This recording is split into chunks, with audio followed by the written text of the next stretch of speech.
I don't know whether you saw this issue.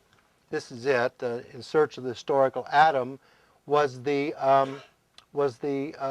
main article in Christianity Today. This just came out in June of last year. Now, you would think from the title, Search for the Historical Adam, that this might entail searching for this historicity of the man or for historical corroboration. Actually, it wasn't any of those things. The authors that contributed to the article, one of them said, well, Adam was a real-life human being, and he begot the whole human race. Another one of the authors said, well, no, wait, we all came from creatures more hairy. And another one said, well, I don't think there really was an Adam. But as far as the material that we're going to go through tonight, nobody touched one word of this stuff. So as far as I'm talking about historical Adam, I will tell you, they didn't.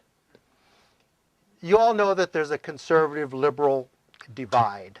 And you know that there's a conservative creationist camp, and there's a liberal, what we call accommodationist camp. In other words, God accommodated himself to the culture of the day.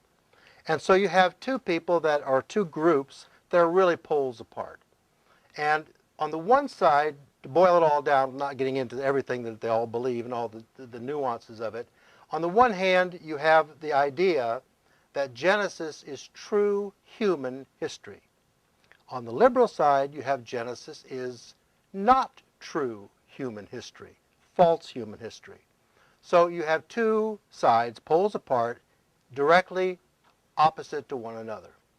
Now this is what we call a false dichotomy, because that isn't the question. They have fabricated the question. What if the question was, is Genesis the history of the Semitic race? Is this the history of the Adamites, Semites, Israelites, Arabs, Jews, Greeks, and some others who come from the Near East? If it's their history, that's an entirely different question. Now it's a question, is Genesis true Semitic history, or is it not true Semitic history? What if Adam is the first of the covenant race? Here he would be first to have a relationship with the Creator, first to be held accountable, first to sin and suffer the consequences, first to be in the lineage leading to Christ, the first historical person that we know anything about, but that doesn't necessarily make him the first mammalian biped with an opposable thumb and a cranial capacity of 13 to 1400 cc's. So where did we go wrong?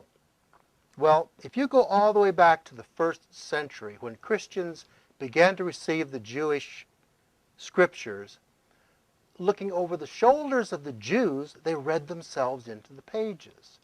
So instead of receiving it as Jewish history and believing it as Jewish history, they believed it as human history, and they had no perspective. They didn't know anything about anthropology 2,000 years ago. So they made a mistake. And here we are 2,000 years later, and we can't get out of it. We're in a hermeneutical hole that was cheerfully constructed for us, and we're trying to figure out how to get out. Now, the King James translators in 1611, when they got the task to translate the Hebrew into English, they did it with a certain mindset. And the mindset that was prevalent at the time was that Adam was the first of our species, although they didn't know the word species, but the first of the human race, that there was a worldwide flood, and that we all got our languages scrambled at Babel. So when they translated the King James Version, they did it with this mindset. Now there are certain words in Hebrew that do double duty. For example, the word hill and mountain is the same word. So when you read about the flood and it says the whole mountains, the high mountains were covered, they could have easily said the high hills were covered.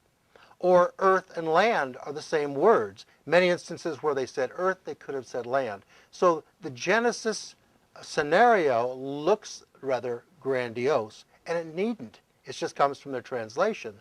Now, modern translators that have done the NIV and the RSV basically followed suit with the King James Version. Now, they've modernized the language to some degree, but the whole tone and tenor of Genesis has remained the same.